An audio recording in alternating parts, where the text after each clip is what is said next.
Assalamualaikum warahmatullahi wabarakatuh. Perkenalkan, nama saya Sherly Nur Afifah Novianti dari Universitas Nusantara PGRI Kediri, Program Studi Pendidikan Bahasa dan Sastra Indonesia. Saya di sini akan sedikit menjelaskan tentang pemeliharaan dan perawatan koleksi perpustakaan. Selain dari pemaparan, saya juga akan memberikan tips agar koleksi perpustakaan tersebut dapat berumur panjang dan dapat dimanfaatkan dalam waktu yang lama. Kita langsung saja. Pemeliharaan adalah suatu kegiatan yang dilakukan secara berulang-ulang dengan tujuan agar peralatan selalu memiliki koleksi yang sama dengan keadaan awalnya. Dan yang kedua, ada pemeliharaan bahan pustaka. Merupakan kegiatan yang mencakup segala usaha pencegahan terhadap hal-hal yang menimbulkan kerusakan buku atau dengan kata lain, menyelamatkan buku dari unsur-unsur yang merusak. Mengapa buku perlu dipelihara?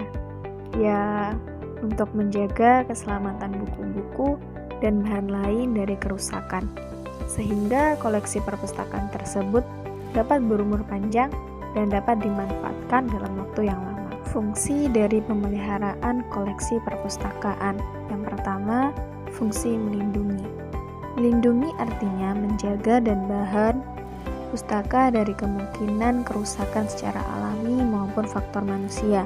Yang kedua, fungsi keindahan. Dengan menata bahan pustaka secara rapi, akan membuat pengunjung nyaman dan mudah mencari referensi. Yang ketiga, fungsi kesehatan.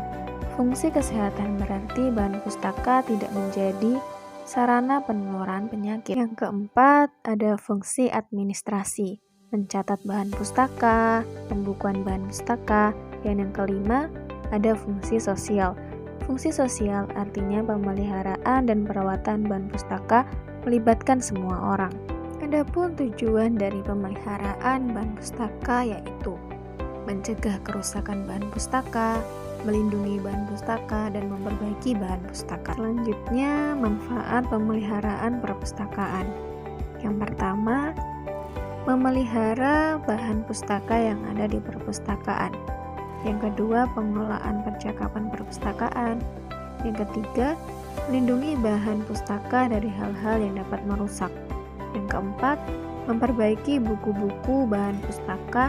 Yang kelima, mengatur letak bahan pustaka. Yang keenam, mencatat daftar bahan pustaka. Faktor penyebab kerusakan bahan pustaka. Pada umumnya, bahan pustaka terbuat dari kertas. Sifat kertas yang mudah rusak membuat pemeliharaan dan perawatan perlu dilakukan. Kerusakan ini dibagi menjadi 3 faktor. Yang pertama, ada faktor internal. Kerusakan pada faktor internal dapat disebabkan oleh bahan pustaka itu sendiri. Kerusakan pada faktor ini dipengaruhi oleh kualitas kertas, tinta, dan lem perekat itu sendiri. Dan selanjutnya, kerusakan pada faktor biologi disebabkan oleh makhluk hidup seperti hewan, tumbuhan, atau bahkan manusia. Jamur dapat tumbuh di bahan pustaka apabila tempat penyimpanan sangat lembab. Hewan seperti tikus atau rayap juga menjadi penyebab kerusakan bahan pustaka dengan memakannya. Sedangkan kesalahan manusia juga bisa menjadi faktor penyebab kerusakan bahan pustaka. Selain kedua faktor di atas, kerusakan bahan pustaka juga dapat disebabkan oleh hal lain. Misalnya, air yang dapat melunturkan tinta atau api yang dapat membakar bahan pustaka yang terbuat dari kertas. Dan selanjutnya ada perawatan koleksi perpustakaan. Perawatan koleksi perpustakaan.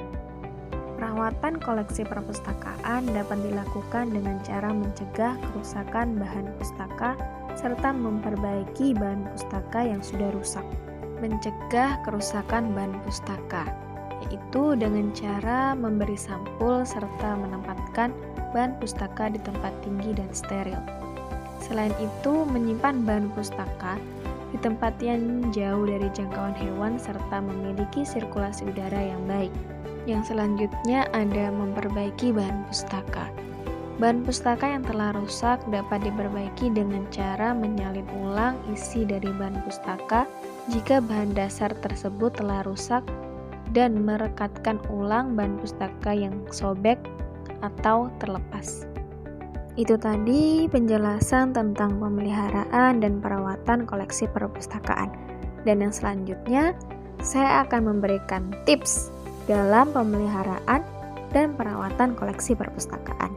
Tips yang pertama yaitu mencuci tangan terlebih dahulu sebelum memegang buku. Dan yang kedua, tempatkanlah buku-buku tersebut pada tempat yang tinggi agar buku-buku tersebut tidak termakan oleh hewan-hewan seperti tikus, rayap, dan lain sebagainya. Dan yang ketiga, hindari tempat-tempat yang lembab. Dan yang keempat, pada saat kita membaca buku, sebaiknya kita tidak sambil makan atau minum, karena itu juga dapat menyebabkan kerusakan pada buku. Mungkin sampai di sini saja penjelasan dan tips dari saya tentang pemeliharaan dan perawatan koleksi perpustakaan. Sekian dari saya. Wassalamualaikum warahmatullahi wabarakatuh.